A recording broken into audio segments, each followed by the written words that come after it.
আসসালামু আলাইকুম বন্ধুরা, কেমন আছেন সবাই? আশা করি সবাই ভালো আছেন। আলহামদুলিল্লাহ আমি ভালো আছি। তো সকল বন্ধুদেরকে ঈদের শুভেচ্ছা, অগ্রিম ঈদের শুভেচ্ছা সব বন্ধুদেরকে জানাই। তো কালকে আমাদের ঈদের জুহা। তো সবাইকে অগ্রিম ঈদের শুভেচ্ছা। আর নতুন একটা রেসিপি নিয়ে হাজির হয়েছি আমি মমতা কিচেনে। সবাইকে স্বাগতম। তো আজকে তৈরি করে দেখাবো গরুর মাংসের স্বামী কাবাব। তো অসাধারণ একটা রেসিপি নিয়ে এসেছি, আশা করি সবার পছন্দ হবে। আর ভিডিওটা দেখার জন্য অনেক অনেক ধন্যবাদ। আর ভিডিওটা পুরো দেখবেন, তাহলে বুঝতে পারবেন কিভাবে আমি তৈরি করছি। আর এটা তৈরি করে ফ্রিজে স্টোর করে রাখতে পারবেন। আর আমাদের কালকে ঈদের দিন, তো আমাদের অনেক মাংস আসবে, তো এইভাবে তৈরি করে স্টোর করে রাখতে পারেন। মাঝে মধ্যে ভেজে ভেজে খেতে পারবেন। তো এর জন্য আমি 3 টুকরো মাংস নিয়েছি, গরু মাংস। ছোলার ডাল নিয়েছি 100 গ্রাম মতো। তো ওটাকে আমি পানির মধ্যে দিয়ে দিলাম। আর যে মাংস 3 টুকরো নিয়েছিলাম ওটা আমি ছোট ছোট করে কেটে এর মধ্যে নিয়ে নিলাম। আর তার মধ্যে রসুন দিয়েছি, কুচি রসুন দিয়েছি, তারপর 3-4 কুচি আদা নিয়েছি, তারপর 5-6টা কাঁচা লঙ্কা নিয়েছি, দেখতেই পাচ্ছেন যেগুলো নিচ্ছি। আর এর মধ্যে আমি 2টো এলাচ আর একটা দারচিনি দিয়েছি, আর একটা তেজপাতা। তো এগুলো দিয়ে আমি এটাকে এখন সেদ্ধ করে নিব। তো সত্যি অসাধারণ একটা রেসিপি এটা, স্বামী কাবাব। অনেক সুন্দর, দুর্দান্ত স্বাদের। ট্রাই করলে বুঝতে পারবেন। তো এটা এখন আমি সেদ্ধ করে নিব। তো আমি সেদ্ধ করে নিচ্ছি।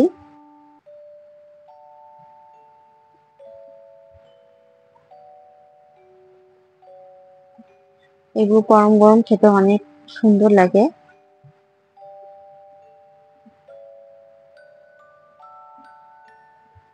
তারপর আমি এর মধ্যে কিছুটা লবণ দিয়েছি, স্বাদ মতো লবণ আপনারাও দিয়ে দিবেন।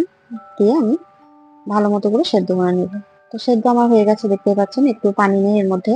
এর মধ্যে পানি রাখলে হবে না, পানিটা পুরো শুকিয়ে নিতে হবে। তো পুরো পানি আমি শুকিয়ে নিয়েছি। তারপর আমি এটাকে মিক্সিতে এখন পিষে নিব। তো দেখতেই পাচ্ছেন আমি মিক্সিতে একদম পিষে নিয়েছি। সবগুলো উপকরণ দিয়ে সবগুলো সেদ্ধ করার পর আমি এটা পিষেছি। তো অসাধারণ লাগছে দেখতে, আর খুব সুন্দর একটা মিষ্টি গন্ধ আসে এই কাবাবটার মধ্যে, যেটা তৈরি করলে বুঝতে পারবেন। একবার তৈরি করবেন, আশা করি ভালো লাগবে। আর আমাকে কমেন্ট করে জানবেন কেমন হয়েছিল। আর এর মধ্যে আমি হলুদ গুঁড়ো, লঙ্কার গুঁড়ো, ধনের গুঁড়ো আর লবণ স্বাদ মতো আমি আবারও দিয়েছি। আগে লবণ দিয়েছিলাম তাই অল্প একটু লবণ দিয়েছি। আর এর মধ্যে দিয়ে দিলাম একটা ডিম, দিয়ে আমি মিক্স করে নিব।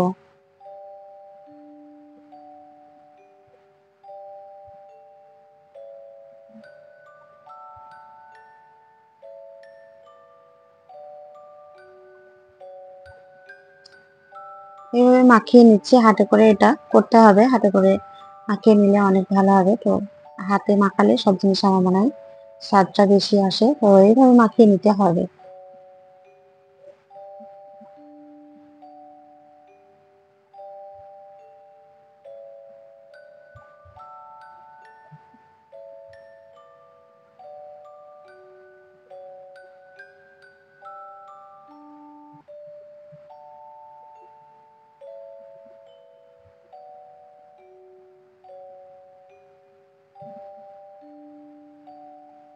আপনারা ঈদের দিন এটা অনেক অনেক বেশি বেশি করে করতে পারবেন, করে ফ্রিজে স্টোর করে রাখতে পারবেন। তো যখন ইচ্ছা আপনি 1 মাস মতো একে স্টোর করে রাখতে পারবেন, রেখে ভেজে ভেজে খেতে পারবেন।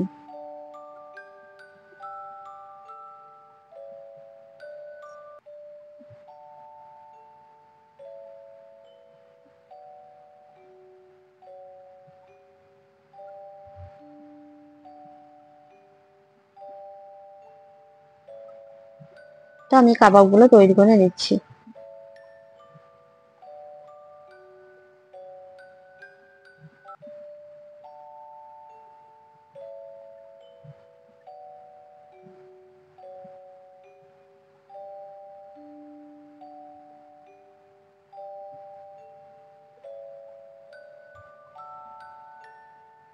তো আমি একটা গোল গোল সেট করছি।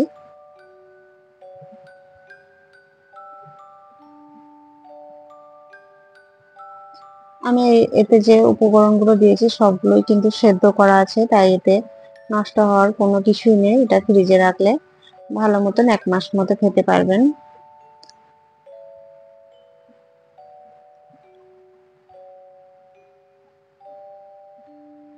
কিন্তু আমি স্টোর করব না, আমি পুরোটাই ভেজে খাবো এখন।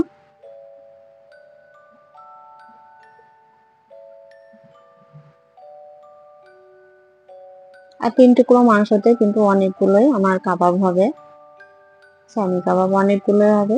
এগুলোতে অল্প মাংসতে কিন্তু অনেকগুলো হয়, আর বাড়িতে কিন্তু সবার পছন্দ হবে। গরম গরম ভাতের সঙ্গে পরিবেশন করবেন, আশা করি অনেক পছন্দ করবে সবাই। ভিডিও ভালো লাগলে, রান্না ভালো লাগলে, রেসিপি ভালো লাগলে লাইক কমেন্ট শেয়ার করবেন, আর আপনাদের মন্তব্য জানাবেন কমেন্টের মাধ্যমে।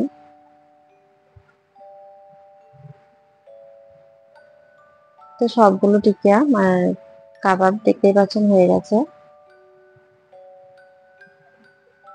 সবগুলোই কিন্তু আমার হয়ে গেছে, আর অসাধারণ হয়েছে।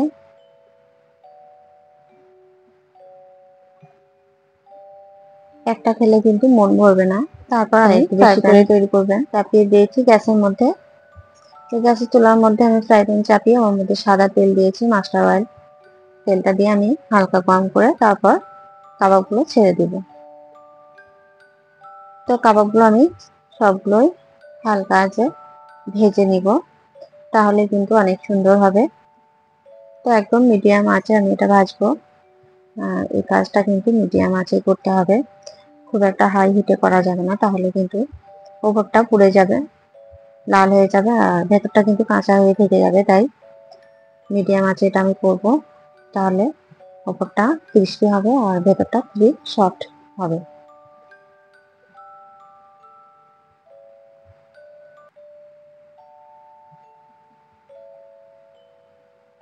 আশা করি রেসিপিটা আপনাদের সবার পছন্দ হবে।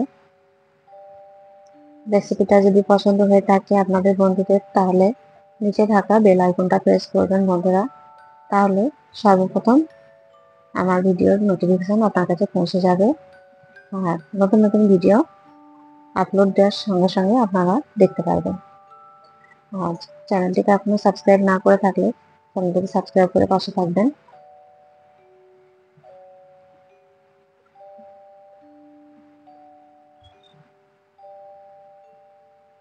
তো দেখতে পাচ্ছেন আমি কিন্তু উল্টে পাল্টে লাল লাল করে ভেজে নিচ্ছি। গরম ভাতের সঙ্গে অনেক সুন্দর লাগবে এটা। এটা থাকলে, শুধু একটু ডাল থাকলেই কিন্তু সবাই খেয়ে নেবে, আর তরকারির প্রয়োজন হবে না আশা করি।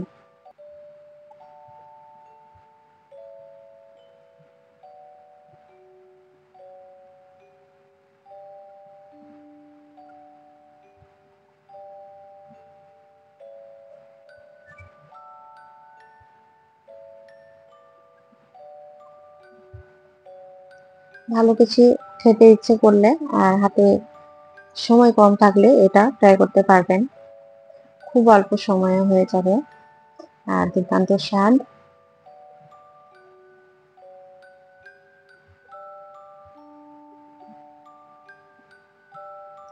তো যারা এটা তৈরি করে খেয়েছেন কমেন্ট করে জানাবেন আমারটা কিরকম হয়েছে, কোনো জায়গায় ভুল ত্রুটি হলে কমেন্টে জানাবেন।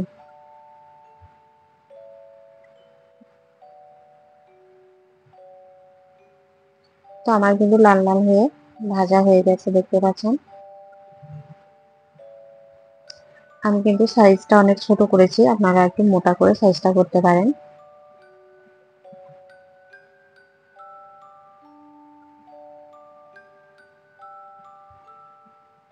তো সবগুলো আমি ভেজে তুলে নিচ্ছি।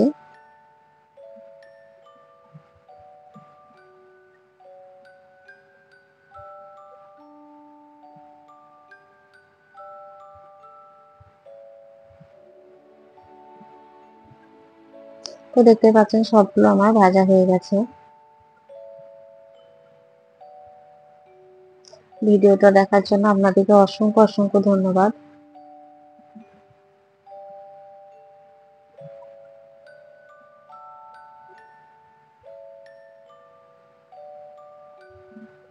সবাই ভালো থাকবেন, সুস্থ থাকবেন। আমার